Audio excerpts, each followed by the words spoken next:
Ladies and gentlemen, welcome to the Talent Playbook Podcast. My name is Jason Ferrara. I'm the Chief Marketing Officer at Outmatch, your host for this podcast. Our podcast focuses on strategies for transforming your world of work.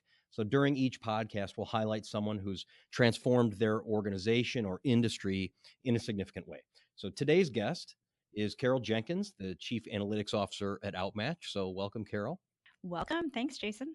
Yeah. So just quick full disclosure for our listening audience, right? We work together. We're colleagues. Most people don't know that you interviewed me Ha, for this role. good So I choice. figured, Good choice. so I figured now me interviewing you is a little turnaround, right? So Great. that'll be good. So that's what we're going to do today. Um, what I wanted to start with, so we'll ask you several different questions, professional, personal type questions about you and the world of work in which you're in. But help me understand first what is a chief analytics officer? What does that role do, and what do you do at Outmatch? Yeah, well, it's a great title, right? It is. It is. I think more and more as people start using computers and really analyzing data, the world of analytics is becoming more and more important. So, in my role, I've actually been in this role for about 2 years. Before that, I was leading some of the service delivery of using our products with our clients for the past almost 20 years. So, been here for a long time. But as a chief analytics officer, what I'm responsible for is really evolving the science. So, what we measure in our predictive assessments, how that changes over time, how do we create a better candidate experience over time, and then being able to demonstrate the ROI that we provide to our clients when they use our tools. So it is capturing data about candidates, over 20 million candidates, analyzing that data to find out what is most predictive for the business results that they want to see, and then being able to show how our products are working within their business environment and how we can even get better results with them. So you mentioned you use the word science. So help me understand what that means. I think that's something we talk about a lot. Some people may understand that, some people may not. So what do you mean by science specifically? Yeah, when you use predictive assessments, you're not directly asking somebody, "Hey, are you an assertive person?" Right? That's something that is a much more direct measure of maybe somebody's assertiveness level. Well, it's pretty easy for someone if they want a job where assertiveness is important to be able to say, "Yes, I'm very assertive." So we try to measure scales or personality characteristics or behavioral traits by asking questions that don't appear to be measuring what we're measuring. So we might ask a question like, you're the first one to speak in a meeting, which doesn't necessarily tie back to assertiveness. But when we look at a lot of data and we look at the reliability of our assessments, we want to make sure that certain items all go together. So that's the science side of it. It's a little bit technical, but it's basically creating specific questions where we can reliably ask things about people in a way that is not obvious, but at the same time is related to other measures of that same dimension. So we can say, hey, we're measuring this. It's a reliable tool and it's going to be consistent maybe in a year when the person retakes the assessment. So it's kind of the science has a lot to do with reliability and validity of our assessments. And it comes from the basis of industrial organizational psychology. Okay, so that was my next follow-up question is how do you learn about that? Like where does someone go and say, okay, well, I'm going to learn the science of asking questions about, how to understand what really motivates people? Yeah. So it is psychology, right? The basis of psychology. But the difference with this field is it's much more related around the normal, healthy population, right? So we're not trying to diagnose someone It's and not try to. abnormal psych, right? That's right. Yeah. It's not abnormal psych. We're not asking about any kind of illnesses or anything like that. But we're really trying to, um, you know, provide a psychometric tool, a tool that actually is doing what it's supposed to be doing to capture some of the things that are important to organizations. And really, we also have to understand the organization and what they need and what success looks like so that we can marry both of those things So together. are you a psychologist? I am a psychologist, and psychologists have to be licensed. So I've been through a licensing exam and everything. But yeah, I have a PhD in industrial organizational psychology. Yeah. So how did you get into industrial organizational psychology? Is that what you wanted to be when you were growing up, or did you stumble into that like I got into marketing? I love kind of understanding how people tick and, certain behaviors people have and what's the underlying beliefs around, things that make them behave in those ways. So I started there and never had heard of industrial psychology. When I went to college, my first class was kind of a general psychology class. So I did learn about that field. And it was helpful for me because I love psychology, but I did not want to, I couldn't imagine myself sitting across from people with problems all day. And I am such a fixer that I would want to just say, fix your life. Like, please, please stop coming in and talking to me Not about only am I this. a psychologist, but I'm going to solve your problems too. Right. Exactly. So with industrial psychology, it is again more of the kind of behaviors you tend to see at work, and it's really helping companies solve talent um, problems, or really upgrading talent, right? And I also really envisioned myself, even in 10th grade, wearing a suit every day to work and like traveling the world and just working with more of a business population. So Yeah. yeah, it's weird. I had kind of an idea of what I wanted, and I didn't really understand what it was until probably my freshman year in college. Okay. Where'd you go to college? University of Southern Mississippi. And did you do your postgraduate work there too, and your PhD work there? Well, I went to Northeast Louisiana University for my undergrad, and then I went to USM for my PhD. So, I mean, to me, I didn't grow up wanting to become that, and I don't know lots of people who wanted to become that. Is there someone you had that was a mentor in your life or your career or your schooling that helped you like round out the edges of your thoughts about psychology, or how you wanted to take that education forward? Yeah, I at Northeast, my professor, Dr. McGann, I'm still good friends with him to this day. He actually taught abnormal psych, so but extremely interesting, very motivating, and he's the one that really got me engaged into um, what I needed to do to prepare to get into graduate school Okay. and Mhm. how to do research. And so I actually worked with him as a research assistant. We got published on a paper together, and we continue to work on things even 20 years Yeah. later. And research is this is somewhat of a softball because I work with you, but research is still a big part of what you do here at Outmatch. So you want to talk about the kind of research that you're still Yeah. involved with? Yeah. So because we have so many candidates that come in through our system, and we also capture other data about those candidates, like do they turn over? What's their performance like? We want to, it's not as interesting to just say, hey, this is what a candidate looks like. We want to know what the good candidates look like. We want to understand, what are some commonalities about people who are turning over, who are those top performers. And so with all this data, we can occasionally look at data that has to do with demographics. Like, so how do women look different than men? How do, millennials look different than other age groups? So we're constantly, poking around in it. And one of our team members here will do some crazy research and look at, those that use certain browsers, are they more likely to perform better on assessments than others? Or at what time of the day are people most applying for jobs? And of those, when are the top performers applying? So there's some interesting data that we've looked at that's really kind of out there, that's not necessarily related to what we do, but is Hmm. interesting. And um, so not related to what you do, but do I mean, I find that stuff interesting because it's quirky little Yeah. details. But do clients want to know those sorts of things? I mean, talk about what your client conversations are most often like. Yeah, clients want to know a lot about, what drives certain candidate experiences. So, if you see in our assessments candidates dropping out of the process, is there anything similar about those folks? Like, when is it that they drop off? What percentage of people drop off? Does it have to do with test length or the test questions? Um, it's a really interesting data point when people started to convert their systems over to more online mobile optimized solutions. Most of our clients said, just having an assessment online is a barrier for some of our kind of more of like back of house roles or roles where you have individuals that maybe aren't as highly educated. And so they were concerned that online assessments would be a barrier for those folks to actually complete it. What was interesting. Not everybody owns a computer. Not everybody has a Exactly. smartphone, that kind of thing. Nobody wants to go to the library. And so what we found is I love going to the library, by the way. What we found was that, people who were actually completing.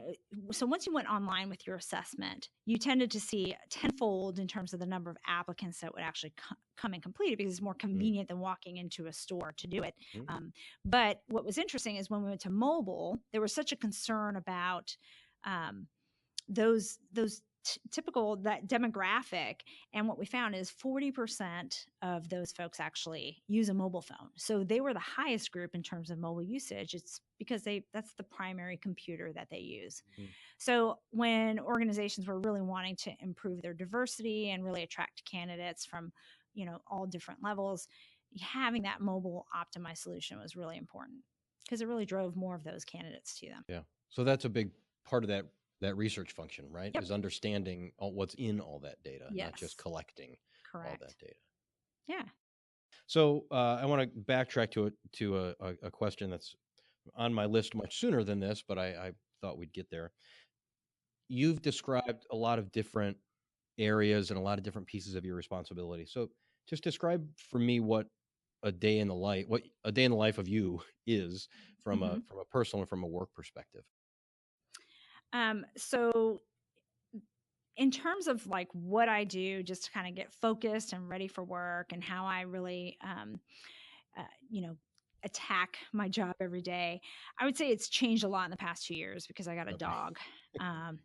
And, I found that for me, this dog, I'd wake up and her name is Coda. She's like like my shadow following me around.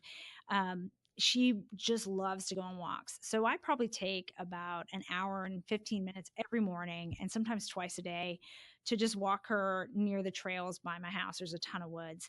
And I find that that really helps clear my mind. And, either I'm going to listen to Pandora and like just completely check out into music, or I'll do something more productive. I mean, that is productive because it helps me probably think better the rest of the day. But another thing I might do is, like, I started to listen to Audible, because I'm not a big reader, but being able to listen to leadership books and self-improvement, because that's part of like leading my team. I need to stay up to date on that, on those things. If I can pause you real quick, because I think that's an important point. Everybody says, well, you should read this book. Not everybody loves to read books, right? So there are alternatives to that. You can consume that information in different ways than having to sit down and read it. Yeah, for sure. And with my commute, it totally helps as well. But I feel like this whole process, I've changed my lifestyle to actually include exercise every day, and probably lost 20 pounds over the past 2 years and maintained it. And so probably I'm the healthiest I've been, which has been great. So it's good to be focused on that. But then once I get on the job, if you want to kind of know what I do, I'm the type of person. So I really feel like my role is perfectly matched for my personality. And, I know you know me well, so I tend to be pretty high energy. I love variety, and just don't tell me what to do. Give me my freedom, right? That's all about me.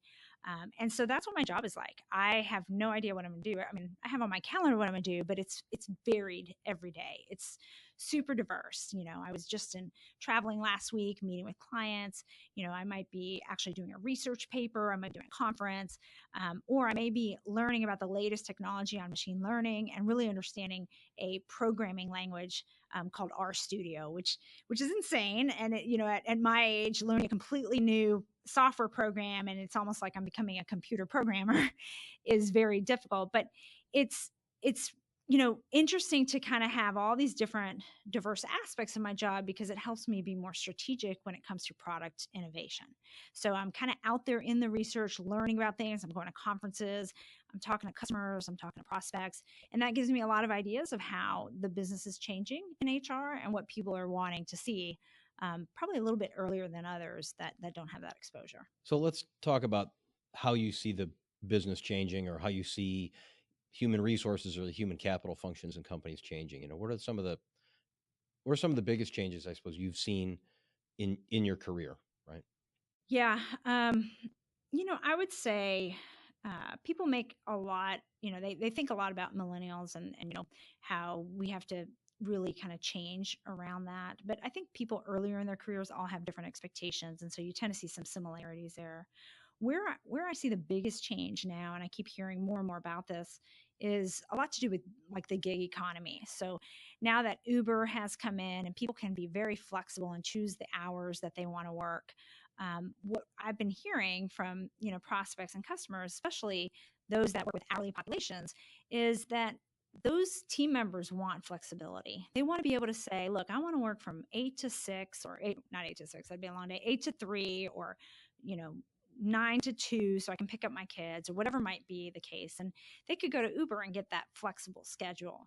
So, with restaurants or retail stores where they have certain set hours to work, they need to be able to figure out how to make that work. How do they staff for those locations in a flexible way where they can retain their actual team members? So I think that's one of the things. I also think, but now another restaurant isn't necessarily the talent competitor, that's right. That opens up a world of other competitors. Yeah, it's almost like if you can get your team members to bid on shifts, right? And so first to bid is first to get. And while people need hours, you're going to get them, but it creates a risk and scariness for that manager that, wow, what if I don't get somebody for this shift? So how do you open it more broadly, maybe not just to your particular restaurant, but to the 6 restaurants around you that all are within the same company, right? So that's pretty conceptual for I think most companies to operationalize. What else in your career, just over the 20 years that you've been doing this, other big changes? Because I think you're right, the gig economy piece of it is, and I don't know if anybody's really figured that out. Yeah, it's exciting to think about, but I don't know if anybody's figured out what other changes have you seen? So I would say the other most significant change is, probably I would say in the late 90s, you would see a lot of niche technology providers out there. So you'd have ATS vendors, you'd have performance management vendors, you'd have learning management vendors, you have assessment vendors. So you have all these people that are capturing data in very different silos. What we're seeing now is more that consolidation of all those businesses to a platform that lets you integrate this data across the employee life cycle. So I have data about this person when they're coming in, they're applying for my job. I can understand how they're doing on onboarding. I might get some developmental, what are their strengths and weaknesses. I might get data that tells me when their managers meet with them. So all these different data points, maybe their engagement information. And what I'm seeing now is it's because data and businesses are saying, look, why is HR not able to tell me things about who's going to quit, right? Who are my retention risks? And, I care about my top performers. I don't want them to go. So having all this information and all these different nuggets about thousands of people in your organization to be able to kind of analyze that data and look for trends and see what is predicting that those people that are leaving. You can informally go do focus groups, or you can do exit interviews, but what really are some of those key drivers? And sometimes it's invisible to like the human eye. And so we're seeing a lot more of machine learning, artificial intelligence come into play, because you're able to really go through thousands of data points about individuals and lots of individuals quickly, and without biases of what a hypothesis might be that you have. The machine is pretty much saying, hey, this is something that's popping up here that you should pay attention to. So I think that's a little scary, like even in my community of industrial organization psychologists, that our foundation is around, you have to have a hypothesis. How do we make sense of that data, and how do we make sure that it's not being misused in organizations? Because you can very quickly find that there's certain predictors of turnover that might actually be discriminatory. So how do you ensure that you don't put in place maybe a selection process to have people stay longer that's not going to actually have bias towards a protected group? Yeah. Okay. So let's talk about machine learning a little bit. I mean, again, that's something that we talk about often here, but I don't know what our listeners will exactly know about machine learning. So just a little bit about it? High level description, and we can move on from there. Yeah. So I think some of the cool things about machine learning is it's pretty much everywhere, right? So if you listen to Pandora, and you start liking, liking songs, as long the millions of other people on Pandora are liking similar songs, it's understanding patterns about your personal behavior, and then will predict what you want to see or hear next. It's pretty popular in marketing. Most of us will go do a Google search, and then later we're on Facebook and we see all these ads about what we searched, and it seems very big brothery. So, that's kind of the predictive side of machine learning is, but how it works is, there's a lot of different statistical methods. But what you do is you get a large data set of, thousands of people.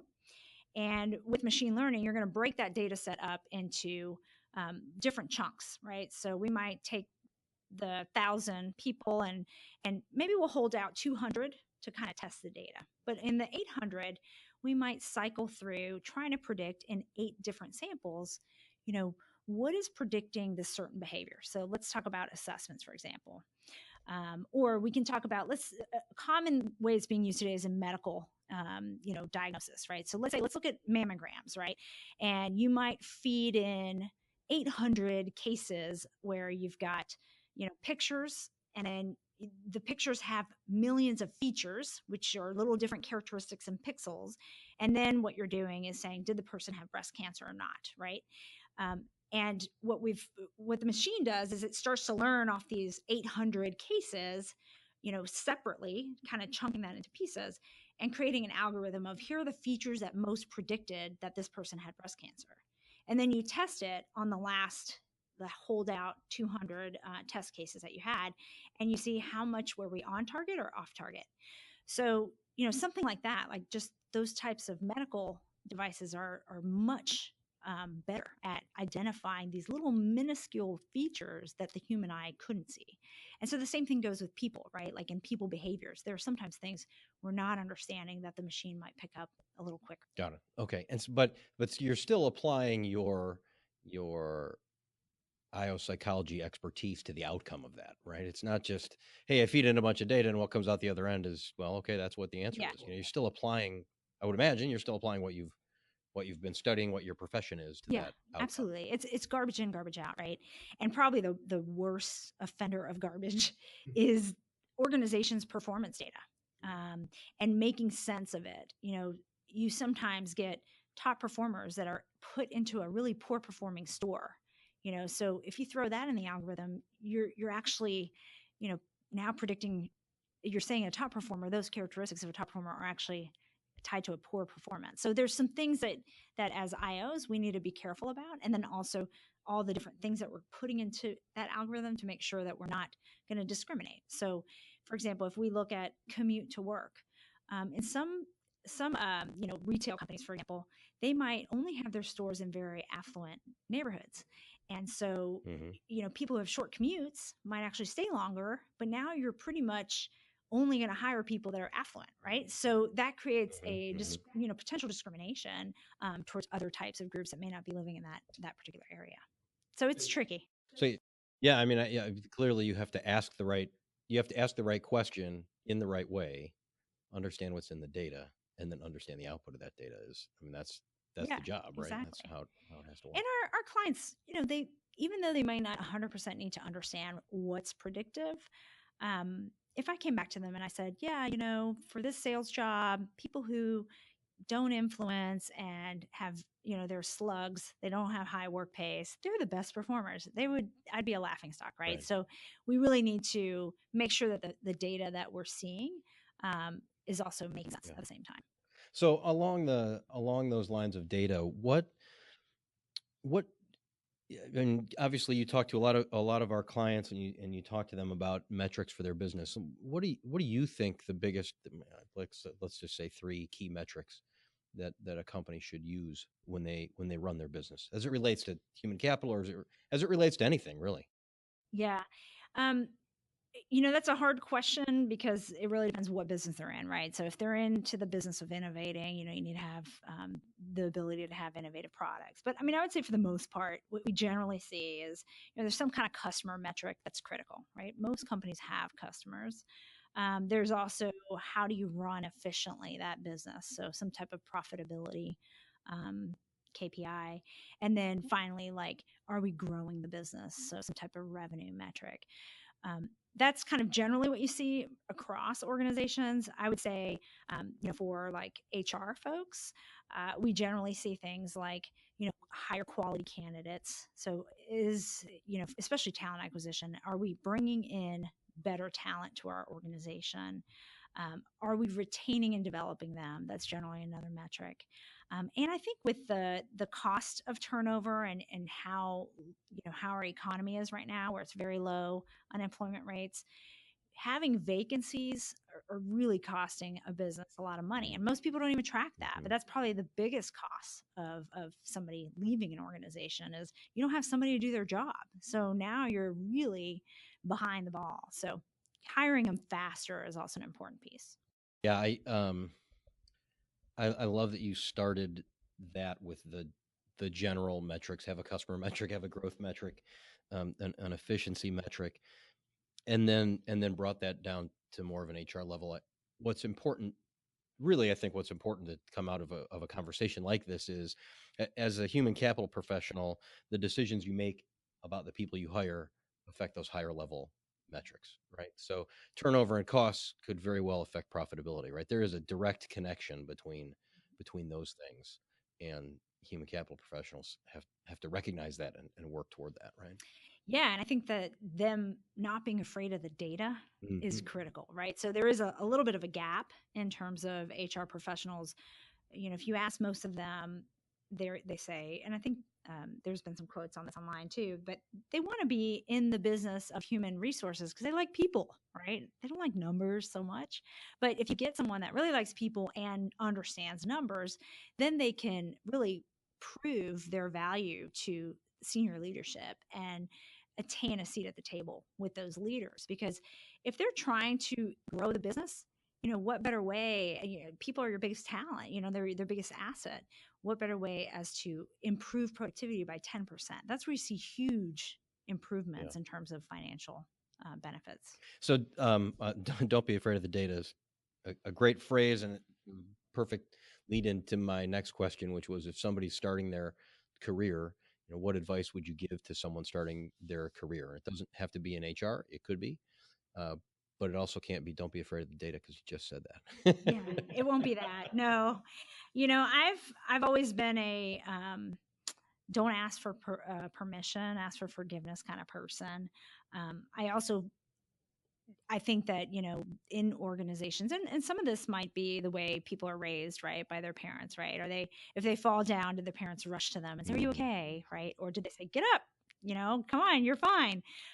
So I do think solving problems and being a fixer is a critical skill set. And when you see, I would tell somebody that when you're in an organization and you see that there's a problem, you can sit there and complain. You can tell your manager. You can, whine about it. You can say, hey, we need to fix this, but you don't necessarily like drive it to actually get it fixed or to make it successful. And so I think people always talk about ownership and run it like it's your business. I truly believe that. And I don't believe that you have to be told that that's what you need to do. I think that as, your strong work ethic that you bring to the table, when you see something that could be done better, go own it and make it happen. And then if you step on toes, ask for forgiveness, right? Right. I've seen the opposite of that hurt people more than, somebody who actually takes the initiative, gets it done, and really does it with good intentions, right? I think that's the key thing is having that grit, being able to see something, solve it, and not take that victim role, and not wait to be told, right? Like, that's a critical piece. Yeah. That's great advice. That's great advice. Good. So one of the things that in our relatively brief prep for this conversation, we talked a little bit about leadership development and coaching. And so, are the types of things you just said, being a fixer and taking ownership, and having grit, running it like a business. are those the kinds of things that you have coaching conversations with your team, or even maybe clients, like, Carol, we need some help on figuring out how to coach. How do you approach those conversations? Because I know that's a particular passion of yours, so I'd like you to talk a little bit about it. Yeah. Yeah, I think that a lot of times problems at work are created because of misunderstandings, right? I'm generally, I believe that most people have good intentions and that they try to do the right thing. But when somebody's at a meeting, so for example, if somebody took that initiative and stepped on a toe, assuming that that person is just trying to take your credit for you, or they're trying to make you look bad, like those are assumptions people make, right? And my belief is that as leaders, we have to be able to have questions. And if there is something that is upsetting, um, before assuming, you have a dialogue and you talk about, hey, tell me a little bit about what happened, or what were you trying to accomplish with this. Let me hear what your goals were. And so I think a great book is Crucial Conversations, because I do think it really sets people up to open up a dialogue that's a win-win for everyone, where you get the true intention of what that person's trying to do out there, and you put away those assumptions. And I would say that that is, out of all the feedback I give people, that's one of the top ones, is their ability to really have a conversation with someone that goes well, and where they both see each other's perspectives, and most of the time they both want the same goal. So that's definitely, I think, one of the most critical pieces in terms of leadership, and being able to really progress in your career. Yeah, seeing the ability to articulate and see the same goal is incredibly important. And I think from a business perspective, you outline you outline the metrics, right? The customer metric, the efficiency metric. Like, people think of those as goals. People have to understand the reasons behind those, and the data that goes into those, into generating those. Yeah. That's really important. Great. And thanks for mentioning Crucial Conversations. That's a great, not only listener tip, but it is a great book. So thanks for doing Yeah, that. for sure. Yeah. All right. Well, that we've come to the end of our conversation. It was easier than you thought it would be, It wasn't as wasn't crucial it? of a conversation, Jason. Well, thanks. I want to thank you, Carol, for taking the time to do this. It's really, really fun, and I know our listeners will benefit from that for sure. Awesome. Well, I appreciate it as well. Great. And I'd just like to thank everybody who's listening for listening to the Talent Playbook podcast. It's fun to do. We will have more of these, that is for sure.